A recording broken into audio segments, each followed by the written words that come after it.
Good evening and welcome to Poland Daily, the first English news program in Poland. I'm your host, Benjamin Lee. Jarosław Kaczynski, the leader of the currently ruling Law and Justice Party, stated in an interview for the RMF radio that he won't be running for the position of the Prime Minister of Poland in the upcoming parliamentary elections in autumn this year. He also stressed that there is no point in switching out the current Prime Minister, Mateusz Morawiecki. When it comes to the PM, I see no other options, but when it comes to the ministers, we will evaluate their work first. When someone retires from a certain position, it doesn't necessarily mean that they did a bad job. There may be a better candidate available, someone may be tired or moving to another position, or simply taking a break from this kind of work. The rule that the good is the enemy of the better doesn't really apply to politics. I understand then that the option with you as Prime Minister is out of the question? You're not considering it? No, I'm not. And if anything unexpected was to happen? Mr. Editor, it's difficult to say something for sure in public life these days, but I'm well aware of the fact that I'll be 70 years old soon. Of course, there were and still are politicians who hold important positions at that age, or even much older. Nonetheless, it's not traditional in Poland to work in politics for so long. Most political careers ended around the age of 70, unless they were interrupted abruptly with death or some other tragic event. Like I said, I am taking this into account, which does not mean that I'm going anywhere, that I would want to leave. However, I believe that the fact that people younger than me by a generation are taking over or already have taken over in many instances is a good thing. For someone like me who helped create this party, to see the next generations of politicians carry the party more or less in the same direction as we did 30 years ago is very satisfying. More or less, since obviously today's problems are often vastly different than the ones we had to face back then. I hope God allows me to observe this phenomenon for some time yet, but maybe a bit from the sidelines this time. The windsurfing world champion Zofia Klepacka made a social media post protesting against the LGBT+ declaration signed by the Warsaw Mayor Trzaskowski. In her post, Klepacka emphasized that her grandfather did not fight for such a Warsaw during the Warsaw Uprising. She received a wave of hateful attacks in response. I categorically say no to LGBT. Mr. Mayor, perhaps you should deal with sport in Warsaw, which is on its last legs and the best athletes are fleeing to other cities, or opening pitches which have been closed in the districts for years. Warsaw, where have you gone? Where are the flowers from those years? Did my grandfather fight for such a Warsaw? I don't think so. A few hours after receiving a mass of hateful comments, it was Klepacka's statement Facebook administrators decided to censor, deeming it hate speech. Listen, you tolerate a lot. Diversity of opinions counts for so much that instead of substantive discussion and arguments, they decided to tell me and demanded I be kicked out of the club and stripped of my medals. Because I have different views on life and how to raise my children, this is the tolerance shown by those fighting for tolerance. According to Jakub Jałowiczor, a publicist for the Gość Niedzielny Weekly, there wasn't anything controversial about the sports star's entry. The fact that she doesn't want sex education in school is natural, and any parent has the right to raise a child according to their beliefs, not according to someone in the town hall or in an organization with its own political agenda. This attack on Zofia Klepacka shows that LGBT communities are not victimized groups, but ruthless lobbies that attack people who oppose them. The journalist says we cannot remain indifferent to the more and more aggressive propaganda from the homosexual lobby in the public sphere. When a public figure, a well-known athlete, is attacked by a gay lobby, it is necessary to speak out about it, so they don't stand on the battlefield alone, so they don't become a victim who can be publicly dragged through the mud, sued for a lot of money, perhaps deprived of something they have achieved in their life, and in this way become an example of how people who oppose the gay lobby end up. This isn't the first time the best Polish windsurfer has been met with hate on social media. In September last year, after screenings of the anti-clerical film Kler, Klepacka shared weekly magazine Gazeta Polska's cover with pictures of prominent Polish saints and the words "good will always defeat evil" on her Facebook page. LGBT representatives did not spare her harsh words of criticism then either. Zofia Klepacka is an Olympic bronze medalist in windsurfing, as well as a champion and two-time runner-up in the RSX class. She has become known as a propagator of patriotism and a promoter of historical events related to Warsaw. In 2013, she received the Golden Cross of Merit for her achievements in sports and involvement in the development and promotion of it. The field game Rakowicka Mysteries aimed to reenact and bring awareness to the struggle of the Polish cursed soldiers from German occupation to the Soviet Union persecution was held today in the Museum of Cursed Soldiers and Political Prisoners of the Polish People's Republic of Poland. The Museum of Cursed Soldiers and Political Prisoners of the Polish People's Republic of Poland organized an event to bring awareness by reenacting one of the greatest struggles in European history. The event kicked off in the area under German occupation, complete with barriers, German sentry and officers. The various activities partook by the attendees in the reenactment-based field game involved contests of wits and physical prowess. The players were tasked to avoid German roundup while they visit various dedicated locations and perform patriotic acts defying the German occupants.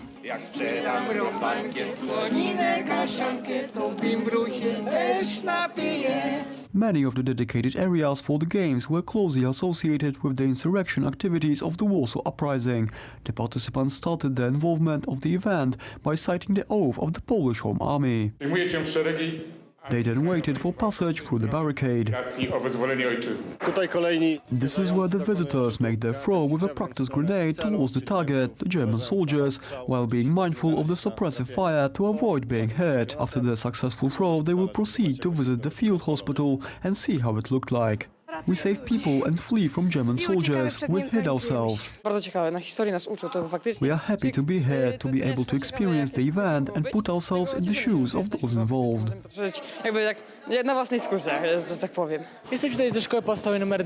came to the field game to get to know the history of the Second World War and post-war times in a more lively approach. To learn something too, to get to know some facts. After the trials, the participants heard from the LWP non-commissioned officer decree about amnesty from 1947 and have their Jon Carter and ID cards returned.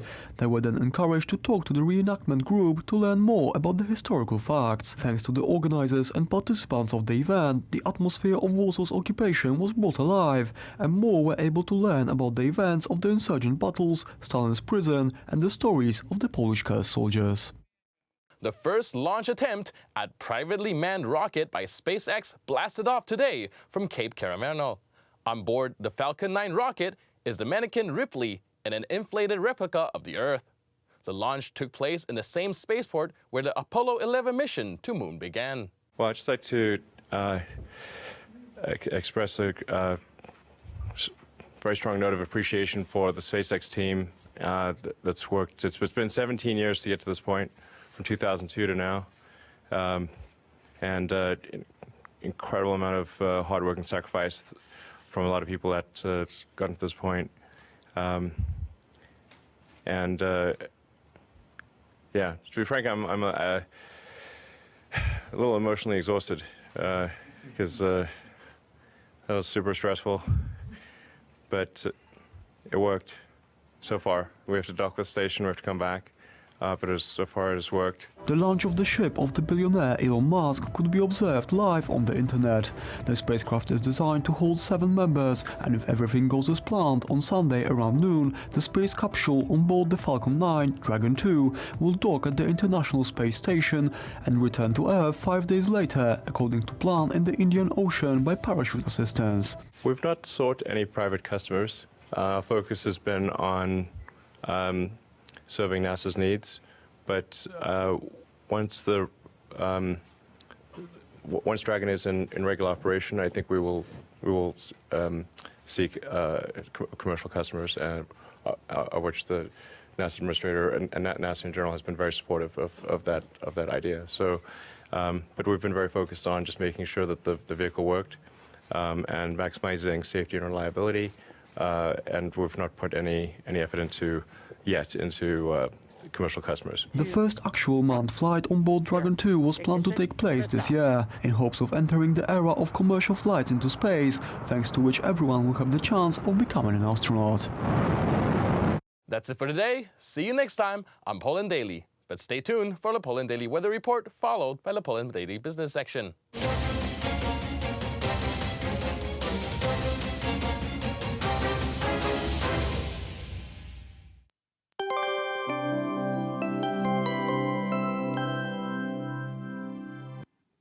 I'm Aleksandra Zarzycka and welcome to Poland Daily Weather. Let's take a look at the forecast for tonight.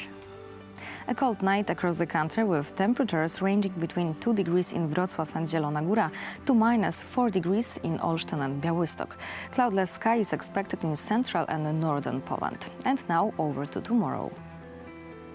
Rainfall will appear across the country, but we can see some moments when the sun will peek through the clouds. The temperature will range from 4 degrees in the northeast to 11 in the south. Let's take a look at the forecast for the following 3 days. Monday will be a sunny day all over Poland. The higher temperature, 15 degrees, will appear in the southwest. Some mixed rain and sun is expected across the country on Thursday.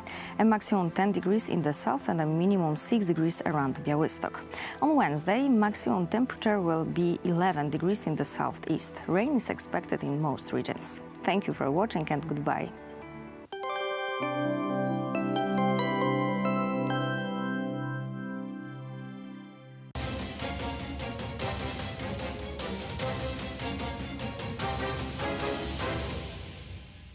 And you're watching Poland Daily Business Edition. Our guest is Maciej Hutkiewicz of TVP3 Warsaw. Sir, welcome to the show. Good day to you. Let us talk a little bit about the Polish government policy. We've heard on the last weekend a new proposition, purely electional, the 500 plus benefit for those who are having children here. This is the first children. For the first child, yes. And the lower income tax for all employees, the zero income tax for those who are under 26, the one-time benefit for pensioners. Does it all looks like spending the government money for social? It may look like this, of course, but on the other hand, it looks like the government is giving money to the people to raise the economy. We are, maybe not we, but the government is probably seeing something that is going to happen in late 2019 or maybe 2020, that our economy is going to raise not so fast like the last year. So maybe they are trying to give some money to the market, so our GDP will grow as fast as it used to.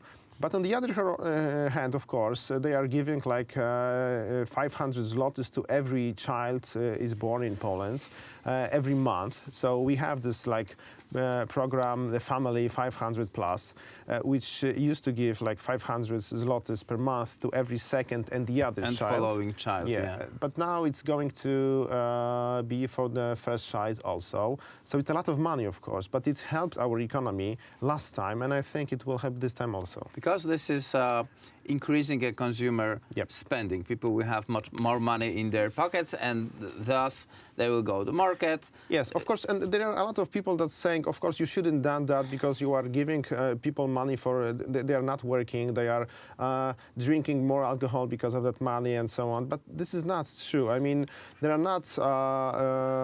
The government did some analytics, and they found out that there is no problem with that, really. We've heard that nasty narration when the 500 plus started to be distributed, and lots of people suddenly could afford for vacation on the Polish Baltic Sea. Yeah, by the way, true. You are very much invited to Polish Baltic coast because it's golden beaches, beautiful weather, fantastic sea. Although a little bit cold. Not last year. Last year was very perfect. Okay. Anyway, those who opposed the government said that those people are littering the beaches and they cannot behave. I remember that poor people came to beaches, and now I cannot, lay on the ground and have some really nice view because there are poor people over there. I think it's nasty, really, saying like that. But we don't really know that. Like in Germany, is a program that is much the same as in Poland. Kindermuttergeld. Yeah, Kindergeld.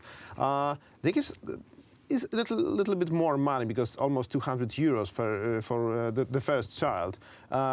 So we are given like 150, 170, maybe something like that.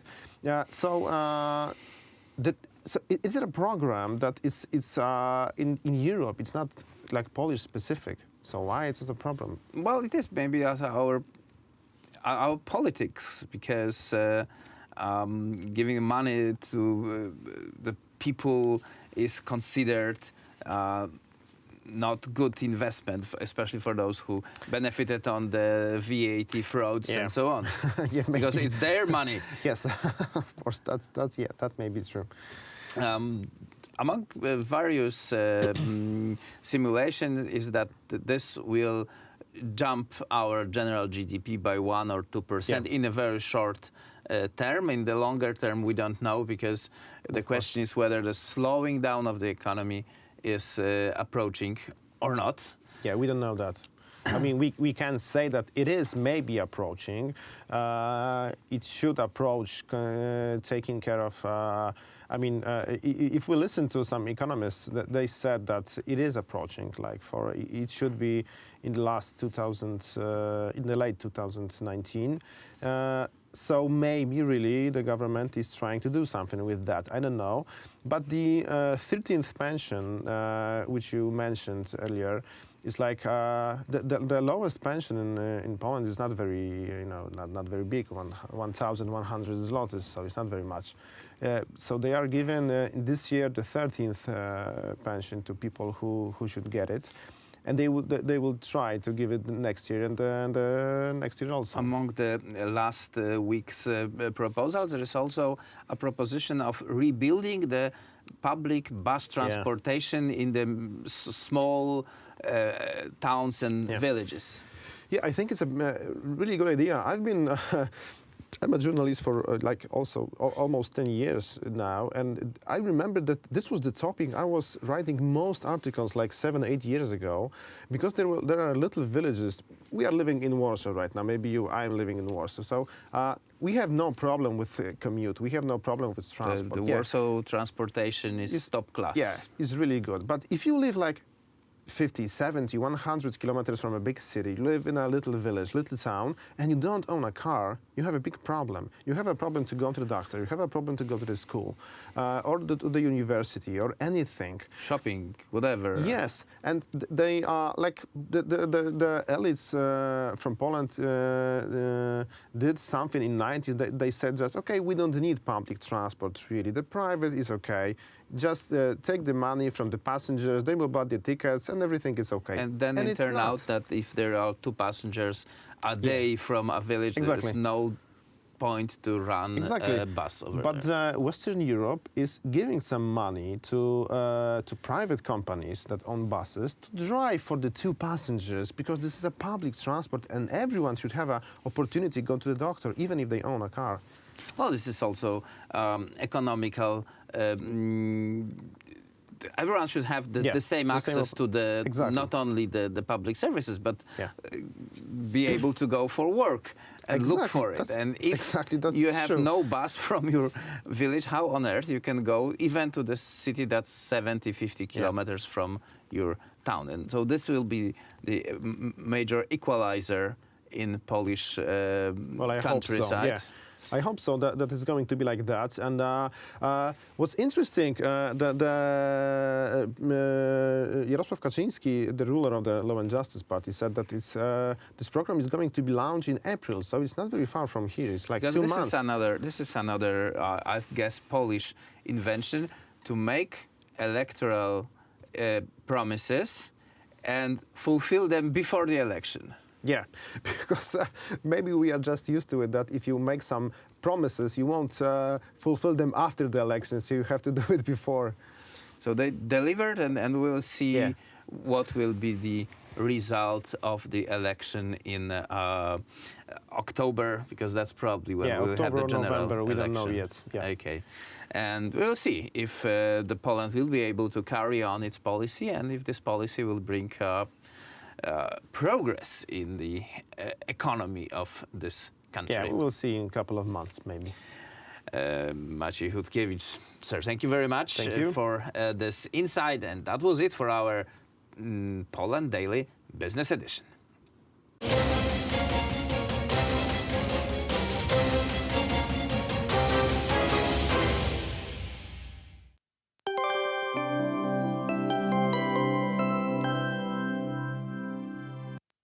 I'm Aleksandra Zarzycka and welcome back to Poland Daily Weather. Let's take a look at tomorrow's forecast.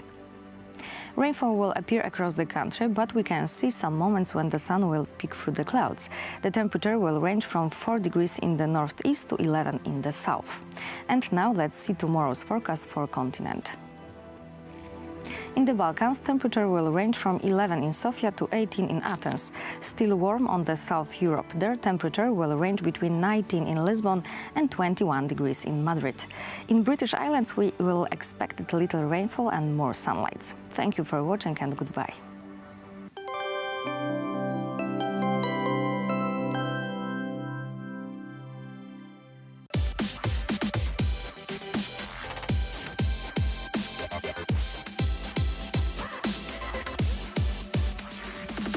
Okay, so now we're entering a kind of typical communist-style Polish flat. So as we enter, what do we have here? Well, of course, fur from Lucia. It was typical for every dream of every lady. But first of all, wooden entrance, that was typical for every interior. Why wooden? How do you think? Why they use wood? Cheaper material, or cheaper material, and always walls were not straight, so that helps, you know, to not to see that the wall in the entrance is not very straight. But also famous relax shoes, and I would say how to translate, but we call it shoes for hard times. So shoes from the 80s. You see the material. Okay. What kind of material is that? I wouldn't be able to name the actual material, but it's some kind of winter shoe. Well, yeah, it's made for the only material that has left. It's in Polish, it's fields. I'm not sure if you know it's fields. The material that they had available that time, but it's not very comfortable. It's not warm, and so on and so on. So let's continue. Just a second. What do we have here? That's the vacuum cleaner from the 50s. That's a vacuum cleaner. Wow. Okay. So still works, but well, maybe not. We'll do a clean-up job a bit later. Maybe not now. Okay. So just here we have a type of old-style washing machine, right? That's the washing machine Frania, a dream of every Polish lady. Not only used for washing, but also to make alcohol, all to copy illegal materials. You could, in the 80s, you could put here all the illegal newspapers and copy it here. So not only for drying, but also for doing other stuff. Not only for washing, but also for making other things. We were very creative in this. Very creative. Of course, another dream of a Polish lady. So all the other ladies that are coming here, they are watching this with great interest and excitement. Yeah, exactly, excitement. Well, we can shave also with the.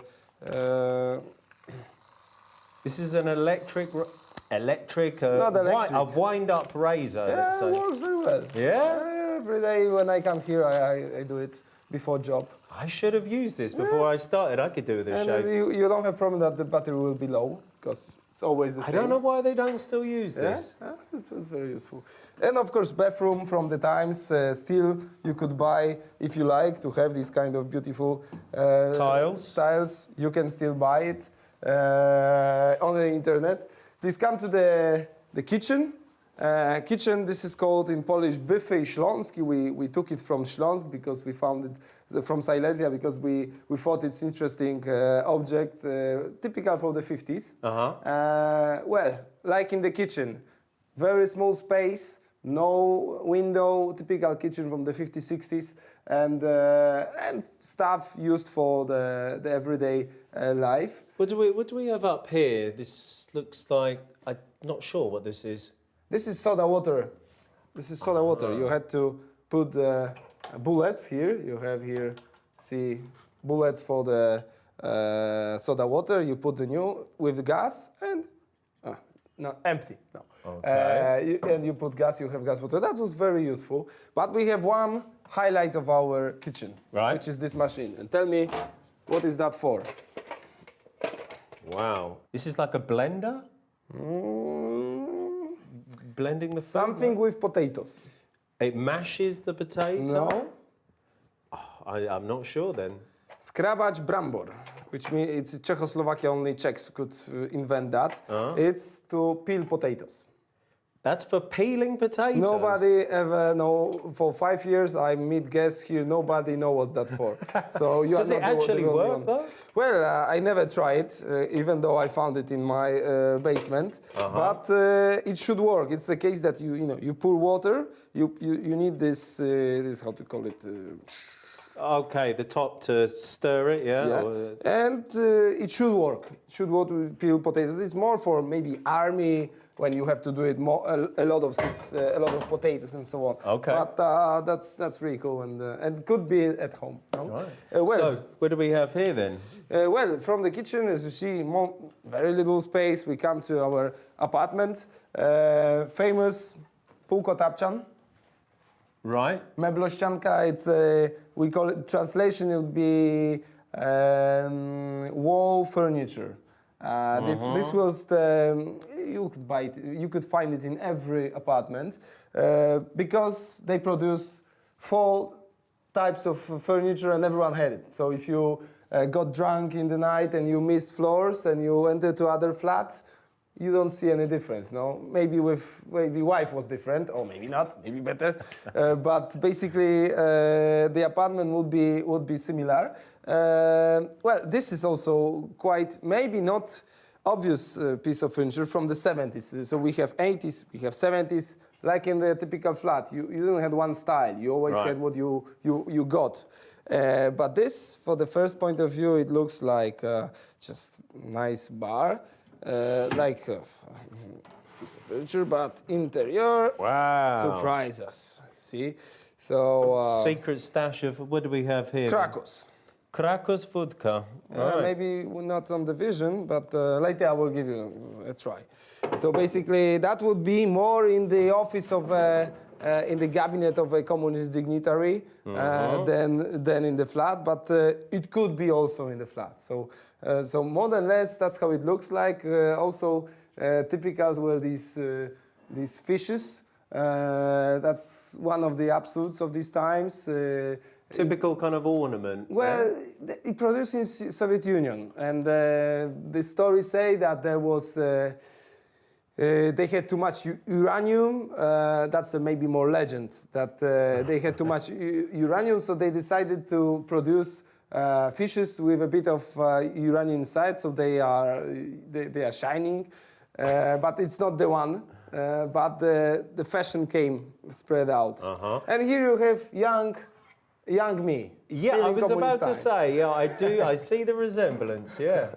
So basically, well, this is my grandma bed. So I used to sleep here when I was visiting my grandma. No? And this is some like radio. Yeah, radio Ślęza are typical from these times. From the 80s, no? And can I just ask about these? Are these games or cards? No. Just boxes. Just boxes you keep. Typical was that you never waste anything. Yeah? So if you got this box for any occasion, and it was, for example, it's not for the chocolates, but if it was for chocolates or whatever, you wouldn't throw it out. You would use it for other stuff. So I see. That's why we still find in boxes after chocolates, you use it for pencils or so on. You never waste things in communist time. Still, we have it in mentality. Thanks to that, we have this museum because people still storage things. One lady gave us big boxes of washing powders and soaps that were never used for the last 30 years. Wow. She kept it in the basement now. So it's still in mentality. Right. Shall we just move round to this side? And we seem to have the sort of, I don't know, living area, shall we say? Yes, basically we wanted to show, let's say, 2 flats. This is just an idea that not only everyone had furniture, the same furnitures. There were, let's say, intelligentsia. Let's say, because you can't exactly group people, but there were people that could afford to have other design of furniture, and this is design from the 60s of the so-called factory WAD, They had very good design, and these pieces of furniture today, you will buy this chair, cost like 500 zlotys. Yeah? Yeah, because this is the authentic from the 60s. It's very good design. So we also want to show that in Poland there were artists, there was good design, and that's also worth to show the difference. No, so people used to live different, and people used to had to even though if the times were hard, they were trying to live like. For example, they used to live before the war. They would keep the lifestyle from these times, even though it was sometimes incredible to afford a new piece of furniture designed by someone or so on. But always we were trying to show that there were two faces, two ways of life also, in these similar times. You got a record player down here as well? Of course. You've got some... Still works. Yeah? What do we have here? Some records from these times. ABBA, of course, ABBA. Yeah? Have to be ABBA. Yeah. Was that like a rare thing to be able to find some ABBA? Well, ABBA was popular. Sure, but I mean, is it easy to find an ABBA record in Poland during those times? If you had, first of all, you need to have connections to find sugar or whatever, no? So even though the same story with the CDs and so on, vinyl CDs. Even Rolling Stones you could get, CD. So there was possibilities, yes? You just needed to know where to look for. Know the right person. Okay. Maybe we just have a look up here on the wall. You seem to have some sort of magazine cuttings, is that right? Yes, and some photos here. Could you explain what these are about? Yeah. Basically, we all think about communist times that there was only Tribuna Ludu and only propaganda. What's Tribuna Ludu? Tribuna Ludu was a propaganda newspaper made by Communist Party, and showing only line of the party, no place for opposition, no place for other point of views. But there were also, especially in the 60s, when the times were a bit lighter, there were magazines made by, they were also nationalized, but they could talk about different subjects, about life, everyday life, about the design, about how to grow up kids, how to how to make your life different. And these are some kind of magazines showing how people used to live, what you can do, what you can approach, how you can make on your own, for example, kids' corner. It was all like today IKEA, It's like there was no difference between today and that times because life was trying to be normal. So even there were newspapers. If you watch these magazines, you think, well, like in West Europe, you could design a nice room for your kids, but it was not for everyone. Yes, you had a flat which had one room, and you couldn't even think about designing a room for your kid because there was no room for this kid. So that was a different story. Not for everyone. Just an aspirational lifestyle. Well, you could read that. Why not? Think it's possible. So basically, we want to show a bit different styles of furniture, different ways of life, how people used to live in different apartments. Also the magazines, there were not only propaganda magazines, there were also magazines that will give you an advices how to live, how to buy products and so on. So let's follow up because there is plenty to see. All right, let's go.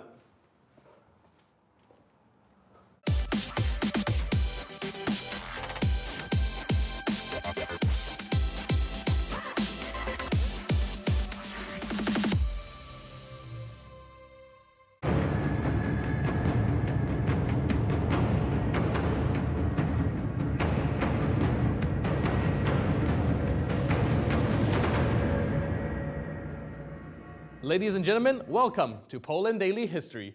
Today, we are visiting a manor house in Gałki to learn the history and the functionings of a manor house owned by Polish nobility. We will speak to the owner of this very manor house, Waldemar Gujski, about the history of Polish manor houses. The manor house of Szlachta or the Polish nobility, served as a center for Polish culture throughout centuries. And during times of war and the partition of the nation, it also functioned as a bastion of freedom. From what I understand, the downfall of the Polish manor house has to do with the communist regime taking over. And can you elaborate on the effects of the communist movement and what impact it had on the Polish manor houses? Komunistom chodziło o to, żeby zerwać ciągłość polskiego narodu i społeczeństwa. Communists wanted to break the continuity of the Polish society. They wanted to erase the memory of the noblemen that lived in manor houses from the collective Polish consciousness. They brought the agony of a Polish manor house, they turned them into a Soviet pigsty. It was a conscious, meticulous act devised for a single purpose, to destroy the memory and tradition of a Polish manor house. Unfortunately, they managed to do this to a large extent. Only around 1% of them survived the communist period, meaning only 1 in 100 manor houses was not destroyed. From an ideological standpoint, they could not accept them. The consequences of this treatment are seen to this day, because communists would perpetuate myths such as the one that claims the noblemen were gluttonous, drunks, anarchical, and that they lived off of the work of the peasant. Now, that is very unfair and frankly harmful assessment. They omitted the fact that noblemen had to defend the country, they had to enter the mass mobilization and pay taxes used for the defense of the country. These issues were not mentioned, and this one-sided view of the nobleman functions to this day. Communists were successful, and only now are we beginning to rebuild this continuity of the Polish society. They wanted to replace the former Polish elite with a new group, which was based around ideals coming from outside of Europe. Once again, unfortunately, they managed to do so. I to im się niestety w dużej części udało. Ladies and gentlemen, we are here with Mr. Waldemar Gujski, dressed as a 17th century nobleman. He purchased and renovated this very estate from the rubbles and renovated into what we see today. Mr. Gujski, can you tell me the process of the renovation, how you obtained this estate, and what did you do to renovate it to the glorious structure that we see today? Jak się wzięliśmy za restaurację tego dworu, to był obraz nędzy i rozpaczy. When we began to renovate this manor house, it was in a hopelessly miserable condition. It was the agony of Polish manor house, with animal feces laying around, with pig food being prepared here, with bushes and trees growing on the roof. Water was pouring from the ceilings. You had to see it to believe it. Civilized people cannot even imagine the direness of that condition, and I will show you how it looked like in reality on these pictures. Proszę bardzo. To obraz tego miejsca, gdzie dzisiaj jesteśmy. This is how this place used to look like. Now, as you can see, it's pearly fresh. However, during communist times, this is how it looked like. It was all of it was destroyed, devastated, degenerated. That was their aim, to destroy it, demolish it, and for the memory of the Polish noblemen to be forgotten. Żeby to zniszczyć, żeby tego nie było, żeby pamięć o szlachcie w społeczeństwie kompletnie zaginęła. The communist authorities wanted the noblemen to be associated with negative traits. That was a result of the demented communist ideology. Ideologiczne, obłąkańcza ideologia. Żeby jeszcze to powiedzieć, zawsze przy dworze był park. For example, there would always be a park near the manor house. Usually it was a deciduous park filled with tilliers, oak trees, ash trees, hornbeams. One day, the director of one such manor house cut down a couple dozen 200-year-old trees. It is impossible to understand. We decided to resuscitate and renovate these manor houses because that is our heritage. Widzieli i myśmy podjęli taką decyzję, żeby te resztki polskich dworów restaurować. That is our culture. A nation without history and remembrance is not worthy of existing. Each nation has its own myths and legends. They have to have them. And one of such myths is the myth of a Polish manor house as the very essence of Polishness. Jest mit właśnie polskiego dworu jako ostoi polskości. To jest kwintesencja polskości. So, sir, Judging by the pictures here, it is a very daunting task to have renovated the whole thing. And I was wondering, what are your motivations behind doing all this? Trzeba zerwaną przez komunistów ciągłość naprawiać. As I said, we must restore the continuity which was once broken by the Russians. This is a part of Polish culture, one that resides deep within a Polish heart. I always had this conviction that it is key for us to restore the culture of Polish noblemen, the Polish manor house. Back in the day when I did not have the means to do so, it was just a dream. Było to możliwe i realne, natychmiast się za to Then, as soon as that became a real possibility, I took to it right away, and today I can call myself a fulfilled man because I fulfilled my dreams. We should restore manor houses such as this one because it is here that the Polish spirit was preserved over the years. Zresztą mój protoplasta rodziny Gujskich został osadzony przez... My forefather was knighted right here by Konrad the Red III to defend the Mazovia region from the attacks of Lithuanians. And so, I always wanted to do this, restore manor houses. This is my dream coming true. Zawsze chciałem to robić. To jest w istocie spełnienie marzeń. Next up, we will talk with the historian Krzysztof Jabłonka about how the Polish manor house as a social and cultural institution was destroyed following the end of the Second World War on the orders of the Soviet communist invader. A lion's share of the manor houses were destroyed during the communist era. But would you say that now the culture is being revitalized and these manors are being brought back to attention again? Upadek dworów zapoczątkowali zaborcy już w 1939 roku. The fall of the manor houses has begun in 1939. It were Germans who would first occupy the manor houses. They would evict the family that lived there. There was one redeeming quality about them. They were able to act decently. The case was much different in eastern Poland, where the Red Army would not only send the families to Siberia, but also rob and destroy the properties. They would destroy every item, including paintings that were hundreds years old, and thing that was inside the manor house.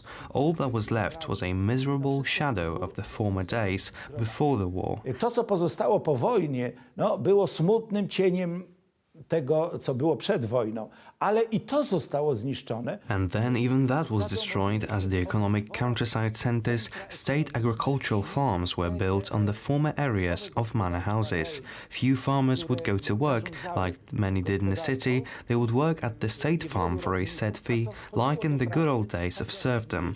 SAFs dissolved with the fall of communism, and so the facilities were left without a rightful owner. Then those patriots who had the resources started investing in the rejuvenation of the manor houses. Domy pozostały bezpańskie i wtedy z powodów patriotycznych ci z Polaków, którzy mieli pieniądze z gospodarki biznesowej, zaczęli inwestować w odradzanie dworów. Under all of the rubble and destruction, they were hiding one thing, the spirit. They looked like the heart of Poland. Everyone knows how the manor houses looked like back in the times of their greatness. One of the most acclaimed Polish novels, Pan Tadeusz, opens with a description of a manor house located on a hill. Therefore, the restoration of manor houses became a restoration of tradition. Now, this is no longer a tradition of the noblemen as much as it is a tradition of the intelligentsia or the intellectual elite, but each item speaks volume of our history. Stare czasy i powoduje, Gathering them brings back the old times and makes meeting in these places invoke patriotic values. I can recall one Christmas Eve, there was a patriotic meeting during which we realized that every national uprising stopped on the day before Christmas Eve, when the insurgents, having failed to take back freedom, returned to their homes. Homes became the stronghold of patriotism. Sadly, only 1% of the manor houses were recovered, yet we have faith that next generation will restore additional 2, 5, maybe even 10%. However, the Polish tradition of the nobleman will be restored, without which it is impossible to picture the future. Polska tradycja szlachecka, bez której nie sposób sobie wyobrazić przyszłości. The tradition of Polish manor houses have seen a revival after the fall of communism. Hopefully, more and more of these amazing estates will be repaired and rebuilt back to its glorious days. That's it for today. I'm your host, Benjamin Lee. I'll see you next time on Poland Daily History.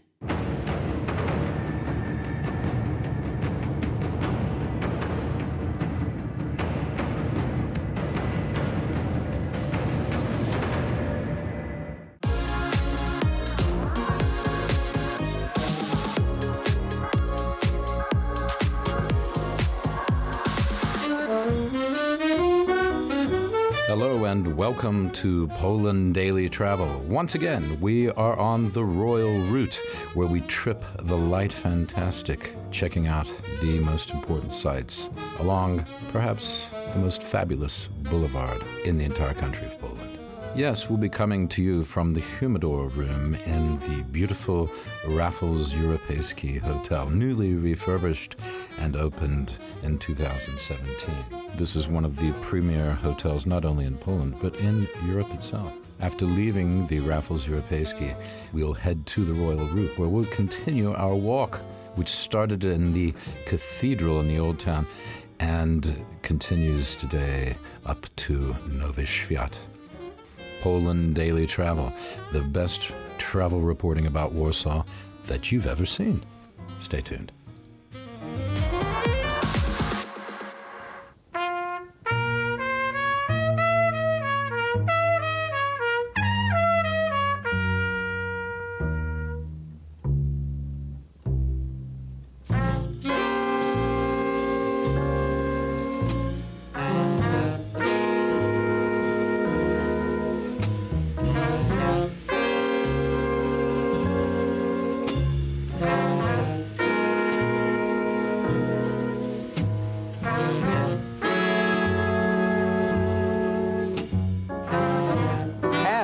So we continue down the Royal Route, and here we are at the statue of Copernicus.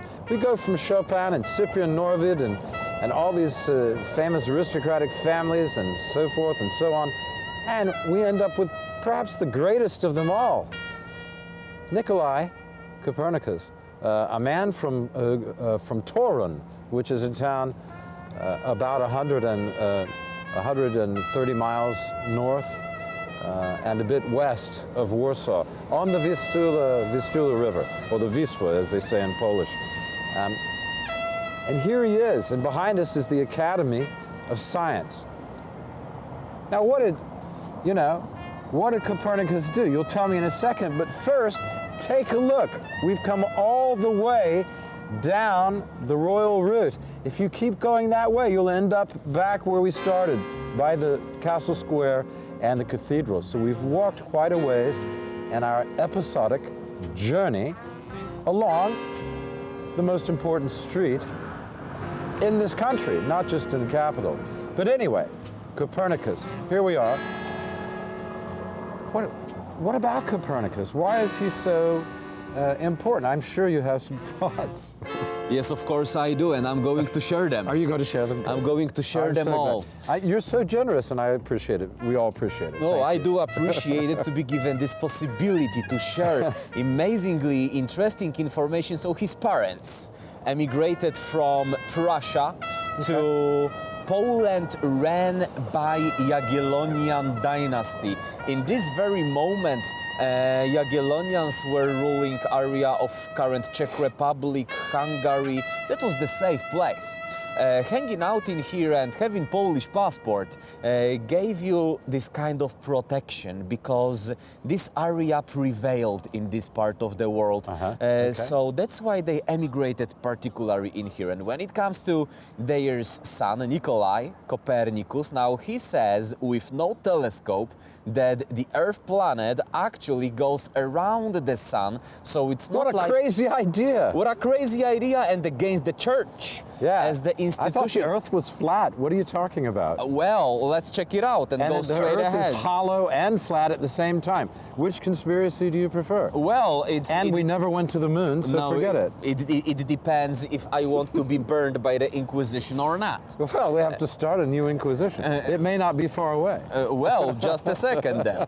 So we are having Nikolai Copernicus, who claims the round ideas, and then it's totally against the church. Why it's against the church? So now look, if we are believing in Jesus Christ, who came as a God on planet Earth, and he came as a human being, then this is how the God confirms that human beings are the most important and that we are in the central section of an entire universe. So if you are saying that the Earth planet goes around something else, then it's very dangerous for Christian ideas in Europe. And that's why he was claimed to be at that time.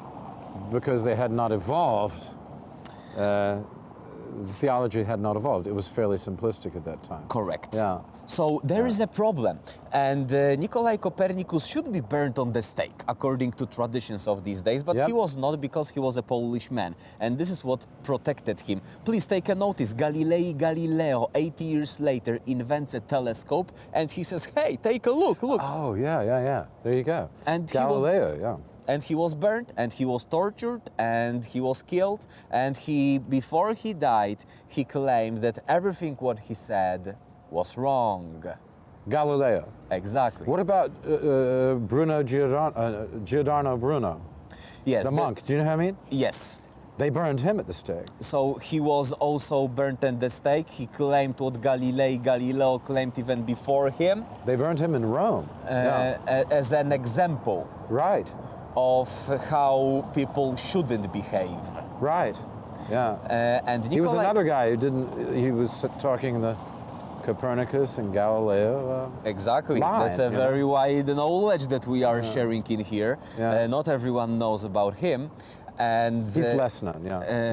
But there's a statue to him in Rome, in Trastevere. Yeah. By the way, the only original sculpture in Warsaw of Nikolai Copernicus. The only one not destroyed during World War II, because Adolf Hitler said that he was German. So there was a conference organized in here in 1943 claiming that Nikolai is actually Nicholas. So he was given German name during that conference. And there was a plaque in here with his German name. So that's why this sculpture survived the war. By the way, the first sculpture blown up by the Nazis, Frédéric Chopin's sculpture, right steps away in the Royal Łazienki Garden. Aha. Well, there you are. That's Nikolai Copernicus. We're here in front of the Copernicus statue. It's Poland Daily. We'll be right back after this break. Well, Arthur, it's been a good day. I think we just gotta, let's walk a little further. Let's walk a little further. What have we seen today? We started out in the Raffles. We started in the Raffles Hotel, and we've continued our walk along Nowy Świat. We talked about Chopin. We've seen even where his heart was. We've seen where he lived. His actual heart was always in, his heart figuratively was in Poland, but his actual heart ended up here. Will, it was extremely fruitful day. Yeah, I think we saw Visitation Nunnery. We saw Stefan Kardynał Wyszyński sculpture. Right. We saw the place where Frédéric Chopin lived. We saw the place where his actual heart rests, and Władysław Reymond's heart too. The great writer. We saw, and Cyprian Norvid, another great writer. And how about the University of Warsaw? My brain is tired. It's too much information for one man. And we are right in between two very important buildings. One designed by Antonio Corazzi, another one by Henryk Marconi. So this is a Marconi building here? And so the same guy who designed the Europejski Hotel that we visited today. Look, both of them destroyed during World War II and reconstructed in exactly same shape. Okay, so they built them to the same plans, right? Correct. Okay. Superior. And still, I would like to point out that these are rush hours in the city center of European capital. Can you hear a driver honking? No, I don't hear anything. Look how the pavements are clean. It's very neat. Aaron, should we take us? You want to take this? Well, you know, you just leave it and let's go. Okay, we'll just keep walking. We're going to take it right now. I mean, another time will be pretty cool, and I think then another time when we meet, we'll take one of these, and we can ride along. We can go faster, but when it's a little warmer, yeah? Yeah, like but maybe I'll tell you 20 Celsius degrees. We're coming now. We got to stop. We got to stop right here. I think that's all we can do, because I see that the old world is ending, and it's a new world over there. Yes, indeed.